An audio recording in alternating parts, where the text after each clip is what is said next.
All right, so you have Sister Shirley Chisholm.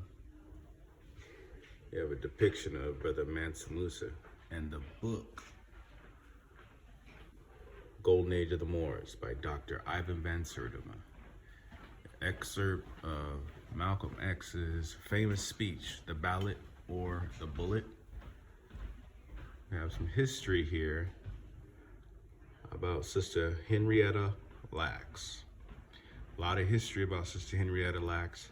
A lot of the individuals that were a part of her assassination, I would say, or the deconstruction of her body, utilized her cells to make a lot of medicines that we use today. Shaka Zulu, one of the most famous warriors in history. Ayuba Suleiman Diallo. Omar Ibn Said. We have the continental region of Asia, known as Africa. We'll get into that another day. Famous man, minister, as well as Minister Malcolm X. He has an excerpt from The Two Americas, one of another famous speech of his. W.E. Du Bois, co-founder of the NAACP,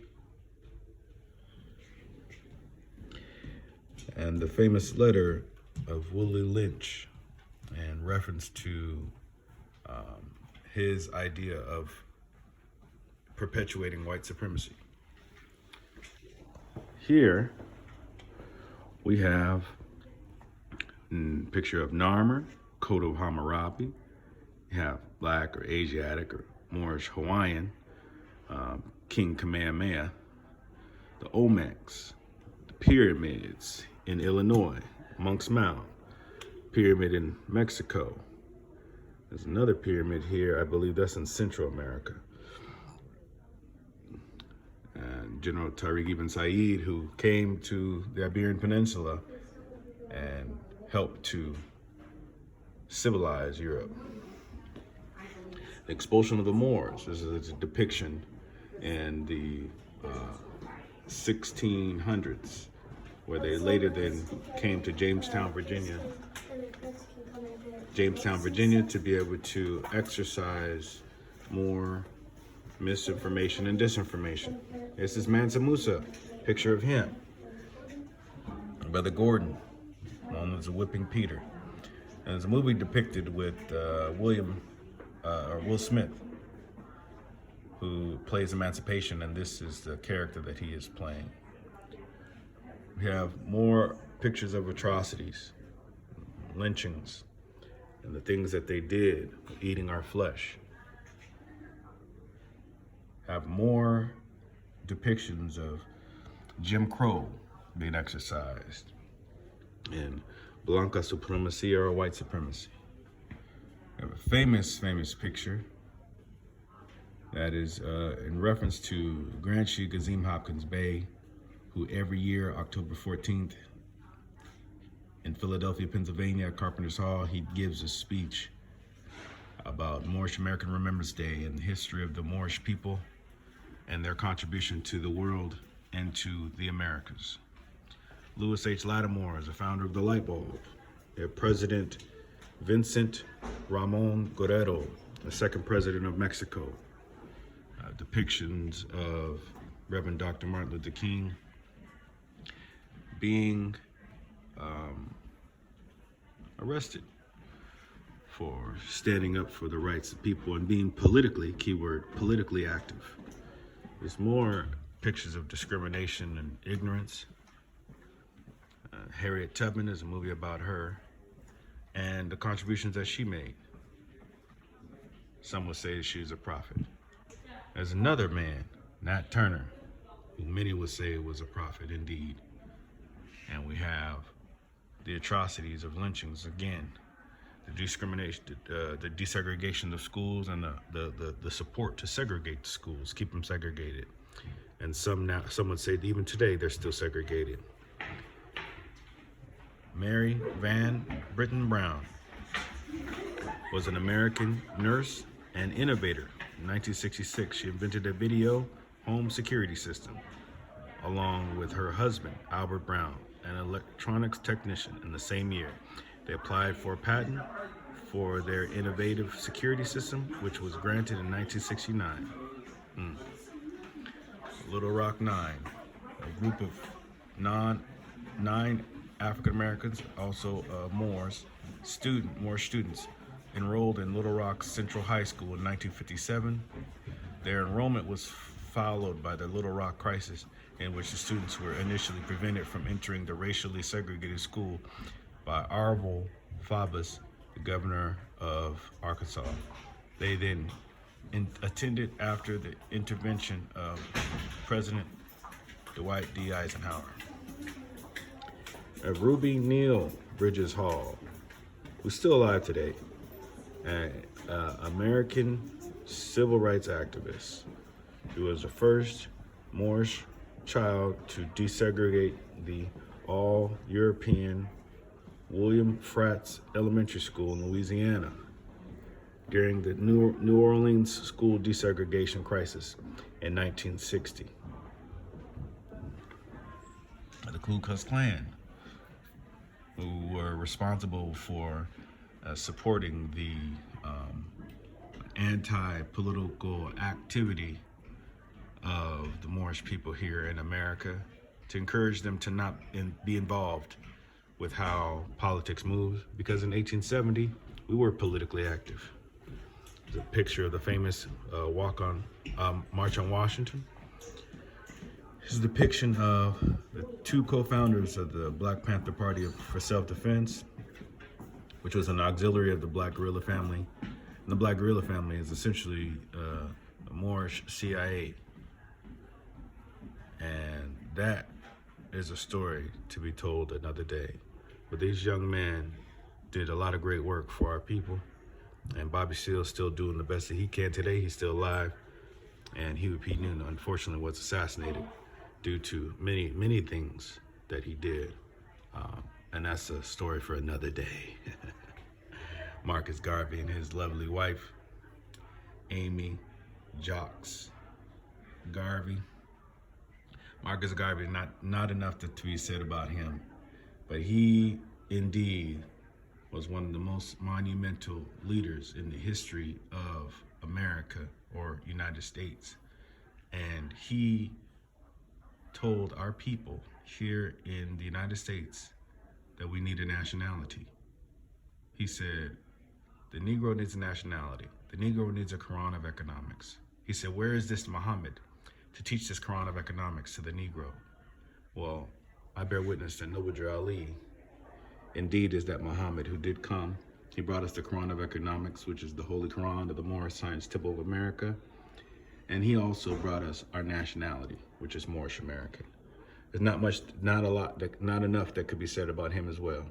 These two men were the greatest influencers in our history, in my opinion, because they gave us a blueprint to establish our own economic government and have financial independence and be completely independent from world governments, colonialism and racism, Jim Crow, etc.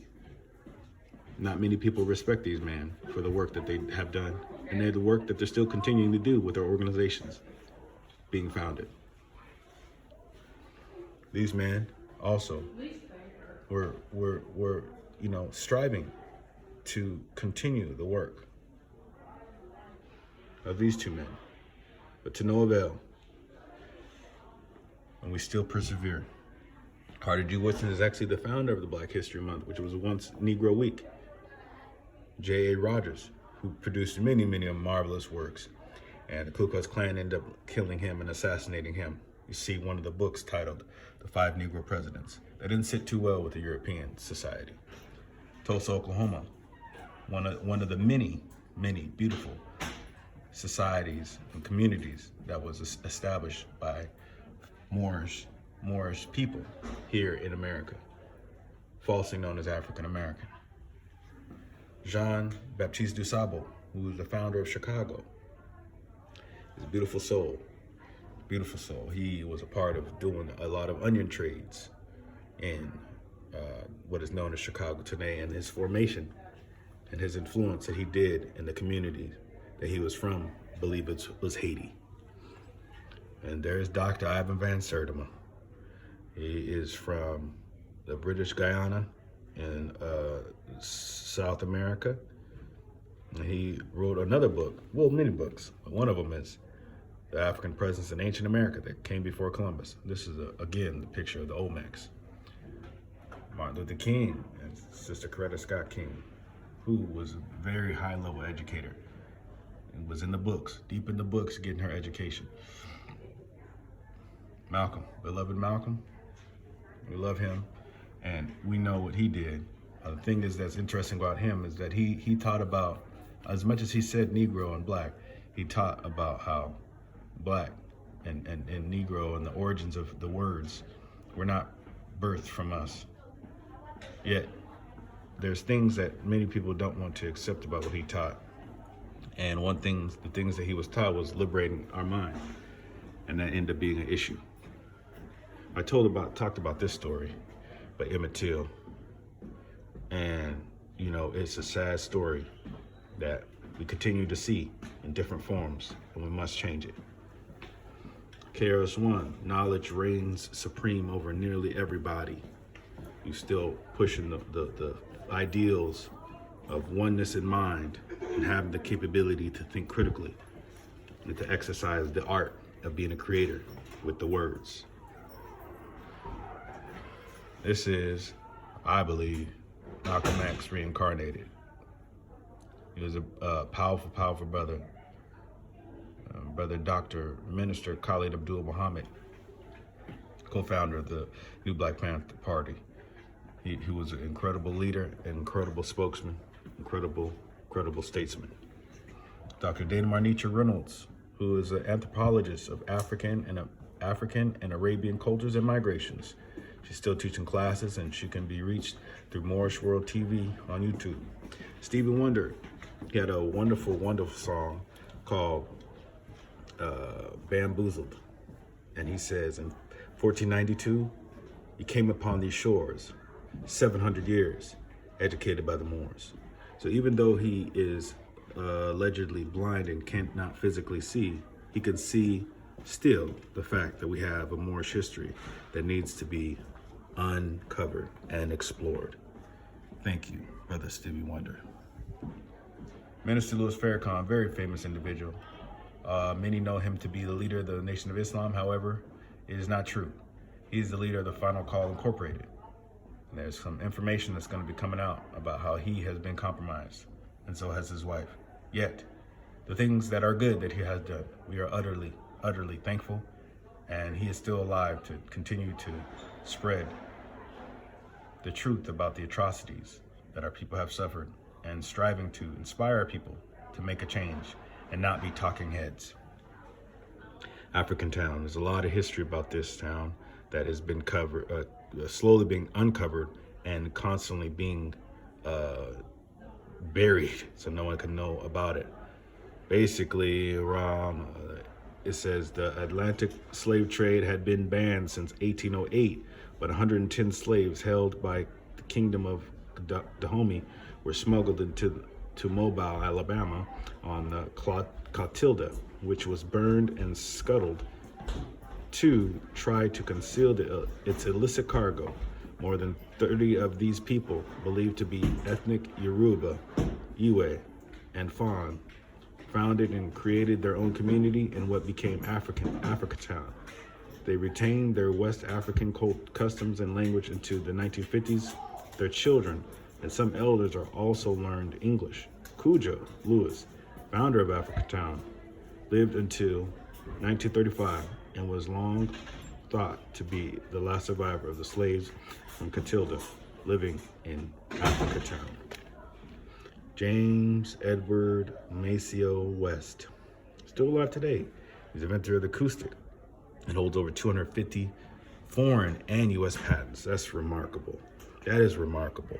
We can't read all of it, but we really want to be able to stress the importance of his work. James Edward Maciel West, and I just found out about him this year.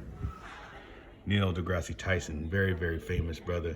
He was an astrophysicist, author, science communicator, a remarkable human being that has chin-checked intellectuals of all walks of life and standing on his knowledge as a Moorish man. Oh, yo, Tunji. Beautiful, beautiful community that is growing and has essentially established to begin to establish its own community and hopefully eventually its own state of its own nation state or city state. It's a beautiful, beautiful village in South Carolina. Here, George Edward Alcorn Jr. is an American physicist, engineer, inventor, and professor. He taught at Howard University, the University of District of Columbia, and worked primarily with IBM and NASA. He has over 30 inventions and 8 patents, resulting in his induction into the National Inventors Hall of Fame. This brother's still alive, making it work, making it happen. Last but definitely not least, the Grand Sheik and Chairman of the Moorish Center of America, Toronto Johnson Bay, the First Lady and Secretary of the Moorish Center of America, Sheikh RSLL. These people here are our leaders for the black nation, for lack of better terms, or the African Americans. They are our leaders. We are to learn about them, get to know them, and question every step that they make in order to get clarity and understanding of their leadership, to metamorphose us into an independent Moorish nation, because we are Moors, and we are Moorish, and we are Asiatic by race. Thank you for watching another edition of Asiatic World TV. Peace.